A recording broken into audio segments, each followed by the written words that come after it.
Hello everyone, welcome back. आज हम integers की properties of multiplication and division of integers करने जा रहे हैं। तो जो पहला प्रॉपर्टी है वो है क्लोजर अंडर मल्टीप्लिकेशन। अब जैसे कि आपको पता है कि जब हम एक होल नंबर को दूसरे होल नंबर के साथ मल्टीप्लाई करते हैं तो जो प्रोडक्ट होता है या आंसर होता है वो भी एक होल नंबर ही होता है। जैसे 5 × 7, तो जो आंसर आएगा 35, वो भी एक होल नंबर है। तो क्या ये इंटीजर्स के लिए एप्लीकेबल है? चलिए देखते हैं। इंटीजर्स के लिए जब भी मैं एग्जांपल लेती हूँ मैं एक नेगेटिव इंटीजर लेती हूँ, क्योंकि पॉजिटिव जो है वो तो होल नंबर बता ही चुका है, क्योंकि सारे पॉजिटिव इंटीजर्स होल नंबर होते हैं एक्सेप्ट 0, क्योंकि 0 जो है वो ना नेगेटिव इंटीजर है ना ही positive integer. 0 is only an integer. Okay, तो यहाँ पर मैंने -6 को 4 से मल्टीप्लाई किया और यहाँ आया -24 जो कि एक इंटीजर है। तो क्लोजर अंडर मल्टीप्लिकेशन के अंदर हम ये सीखते हैं कि whole numbers are closed under multiplication, जो कि हम ऑलरेडी पढ़ चुके हैं। So here integers are also under multiplication. Next property है कम्यूटेटिव ऑफ मल्टीप्लिकेशन। अब कम्यूटेटिव मतलब होता है जब हम दो नंबर्स को की पोजीशन को अगर हम चेंज कर देते हैं तो क्या रिजल्ट के अंदर कोई डिफरेंस आता है। जैसे 6 × 5 और 5 को अगर 6 की जगह रख देते हैं और 6 को 5 की जगह, तो क्या आंसर सेम होगा? यस, आंसर सेम है। तो इसी को ही हम कम्यूटेटिव ऑफ मल्टीप्लिकेशन कहते हैं। अब इंटीजर्स के केस में हम देख लेते हैं। यहाँ पर मैं एक नेगेटिव नंबर लेने जा रही हूँ। यहाँ मैंने एक नेगेटिव नंबर लिया है -4।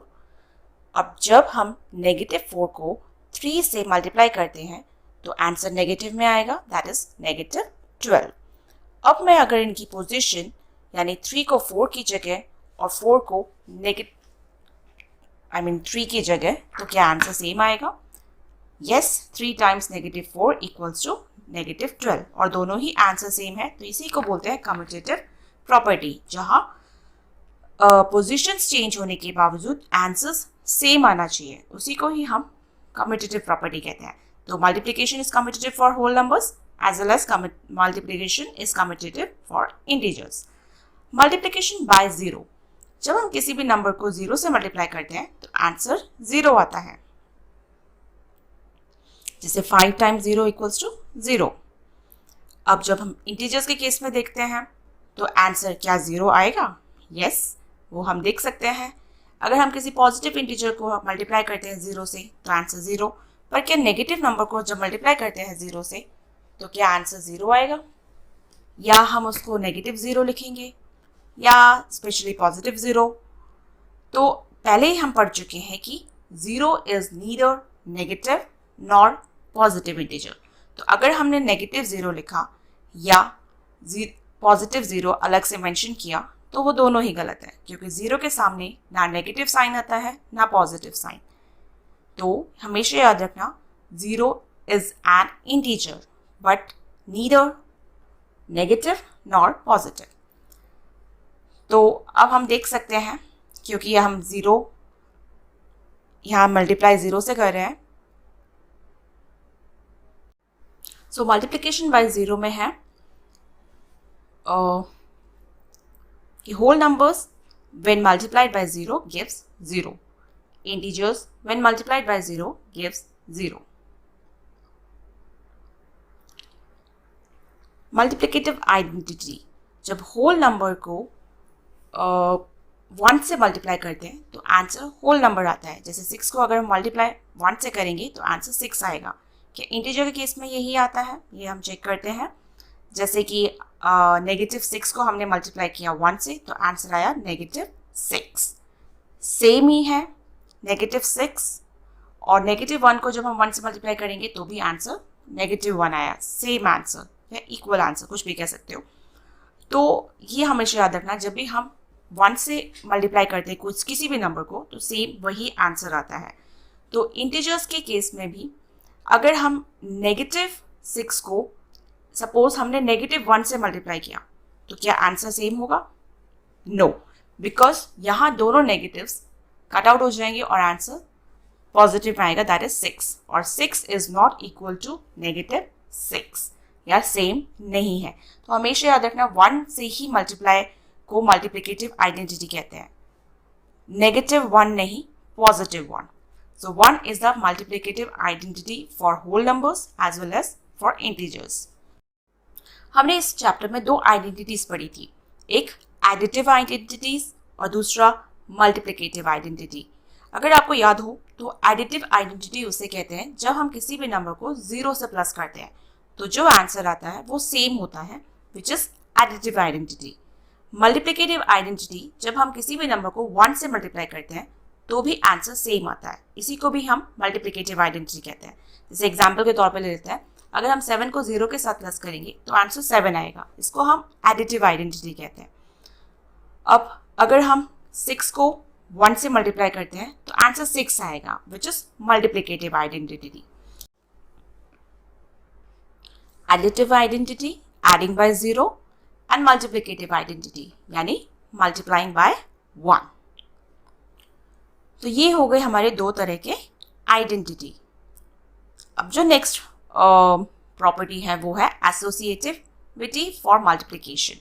एसोसिएशन यानी कि 3 ग्रुप्स नंबर होंगे, 3 के नंबर होंगे, उनको ग्रुप्स में मल्टीप्लाई करना. जैसे कि a इंटू बी इंटू सी और b और c को पहले ग्रुप में मल्टीप्लाई करना, फिर a इंटू बी को ग्रुप में मल्टीप्लाई कर c के साथ मल्टीप्लाई करना. फिर हमें चेक करना होगा कि क्या दोनों के आंसर सेम है या नहीं. जैसे कि मान लेते example, 6 times 2 times 7 equals to 6 times 2 times 7. अब 6 इंटू 2 इंटू 7, जो 2 इंटू 7 है वो मैंने 14 ले लिया क्योंकि वो ब्रैकेट है, पहले सॉल्व होगा और इसका आंसर आया 84. अब अगर हम नेक्स्ट पार्ट को राइट हैंड साइड को हम सॉल्व करते हैं तो पहले हमें सॉल्व करना पड़ेगा 6 इंटू 2 विच इज 12, और 12 के साथ अगर हम 7 को मल्टीप्लाई करते हैं तो आंसर आएगा 84. यानी कि दोनों ही आंसर आपके सेम है, इसी को ही हम एसोसिएटिविटी ऑफ मल्टीप्लिकेशन कहते हैं. अब इंटीजर के केस में मैं हमेशा इंटीजर्स के लिए एक नेगेटिव नंबर लेती हूँ क्योंकि पॉजिटिव से हम ऑलरेडी होल नंबर्स का एग्जाम्पल ले चुके हैं. तो यहाँ पर मैंने एक नेगेटिव नंबर लिया विच इज़ -2 और उसको मैंने ब्रैकेट में रखा है. एंड पहले फर्स्ट पेयर हमारा -2 इंटू 3 है जो ब्रैकेट में है, वो सॉल्व होगा विच इज़ -6. फिर 4 के साथ अगर हम -6 को मल्टीप्लाई करते हैं तो आंसर आया -24. अब जो नेक्स्ट ग्रुप है वो है 4 इंटू -2 जो कि ब्रैकेट में होगा. अब इसका जो आंसर है वो है -8 टाइम्स 3. जब हम इसको मल्टीप्लाई करेंगे तो आंसर आया -24. यहाँ पर भी दोनों आंसर सेम है, तो एसोसिएटिविटी फॉर मल्टीप्लिकेशन आपका whole numbers as well as integers दोनों में ही एप्लीकेबल है. तो आप एक नोट लिख सकते हैं 10 लाइक होल नंबर्स, जिस तरह के होल नंबर्स हैं उसी तरह से product of 3 integers does not depend upon the grouping of integers. ये किसी ग्रुप पे डिपेंड नहीं करते, इसी को ही हम एसोसिएटिव प्रॉपर्टी फॉर मल्टीप्लिकेशन कहते हैं कि ग्रुप चाहे कोई सा भी हो, फाइनल आंसर सेम आएगा. नेक्स्ट जो प्रॉपर्टी है वो है जैसे आप ब्रैकेट में लिख रहा है, मैंने ये आपको अभी थोड़ी देर पहले एक्सप्लेन किया था, वही है. अब हम नेक्स्ट प्रॉपर्टी ले लेते हैं विच इज डिस्ट्रीब्यूटिविटी, जो आप सुन चुके हो. Distributivity property, distributivity of multiplication over addition, यानी अब ब्रैकेट में एक एडिशन का पेयर है. अगर मैं a को b के साथ मल्टीप्लाई करती हूँ फिर a को c के साथ मल्टीप्लाई करती हूँ तो क्या आंसर सेम आएगा, ये आपको चेक करना है. लेफ्ट हैंड साइड के नंबर्स राइट हैंड साइड के साथ मैच करता है या नहीं.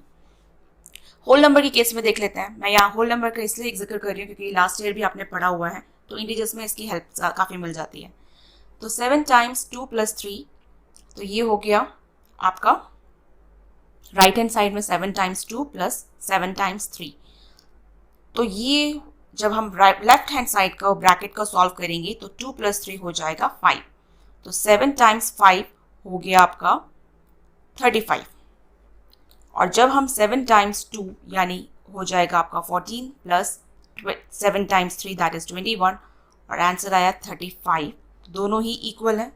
तो ये भी दिखा रहा है कि डिस्ट्रीब्यूटिव लॉ जो है वो इंटीजर्स में मल्टीप्लिकेशन के केस में ओवर एडिशन में फुलफिल होता है. अब हम एक बार ओवर सब्ट्रैक्शन भी चेक कर लेते हैं कि क्या सब्ट्रैक्शन के केस में ये होगा, लेकिन फिलहाल उससे पहले हमें इंटीजर्स को चेक करना ज़रूरी है. और मैंने आपसे पहले बोला कि इंटीजर्स के लिए मैं हमेशा एक नेगेटिव नंबर चूज़ करती हूँ. तो यहाँ भी मैंने एक नेगेटिव नंबर लिया, दैट इज -4 + 3, और फिर जब हम 8 को -4 से मल्टीप्लाई करेंगे सेपरेटली और फिर 8 को 3 से मल्टीप्लाई करेंगे तो क्या आंसर सेम आएगा, ये भी चेक कर लेते हैं। दैट इज 8 इंटू -1, क्योंकि ब्रैकेट पहले सॉल्व होगा तो -8 आया। फिर यहाँ -32 प्लस -24, सॉरी +24 है ये, +24, तो ये आंसर हो गया -8, यानी दोनों ही इक्वल है। तो ये भी क्लियर हो गया कि इंटीजर्स भी वो उसको फुलफिल कर रहा है।